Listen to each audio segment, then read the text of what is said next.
เอาอีกแล้วสองคนนี้เนี่ยได้ยังมากินอีกเนาะพากันเฮ็ดหยังอีกเบิ่งบ่วันเฮ็ดพุ่นนะ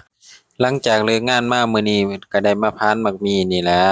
เพิ่นว่าสิทอดบักหมี่ให้กินแซ่บๆนะเฮาก็บ่เคยกินจักเทื่อตั้งน้ำมันไว้ให้เดือดนี่เพิ่นผัดมาม่ามาพร้อมอาดหลายขนาดเป็นถาดเลยนี่ก็บักหมี่ที่เฮาพานไว้นั่นแหละเพื่อสิทอดเฮาก็บ่เคยกินจักเทื่อหรอกตั้งน้ำมันไว้ให้เดือดแล้วก็เริ่มทอดเลยทุกคน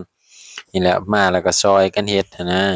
สองคนนี่โอ้ยแต่ละมื้อแต่ละเดือนนี่หาแต่แนวอยู่แนวกินจนเฮานี่ก็มักกินจนเขาก็มักเฮ็ดนะมันก็เลยถือกันปานหยังโลดแหล้วเฮานี่ท่ากินอย่างเดียวติก็เก่งกินก็เก่งก็แม่นเฮานี่แหละมาๆทุกคนกินผัดมาม่าห้องท้องรอไปก่อนท่ากินบักหมี่ทอด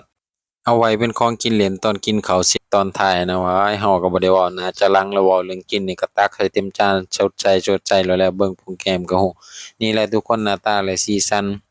บางหมี่ทอดก็ได้บ่ได้แตกต่างกับกล้วยเลยเนาะแต่ว่ารสชาติมันต่างกันเลยทุกคนหอมหวานอย่างนี้กินจังหนึ่งก็คือกล้วยแต่ว่ามันหวานต่างกันเลยนะทุกคนมาโอ้อยากให้ทุกคนได้ฟังเสียงออกกรอบคักอะลีนะเฮาได้กินเบิดไปหลายเติบพู้นแหล้วเว้าเรื่องกินนี่เฮาก็ที่หนึ่งพู้นแหละเอ้ยบ่ได้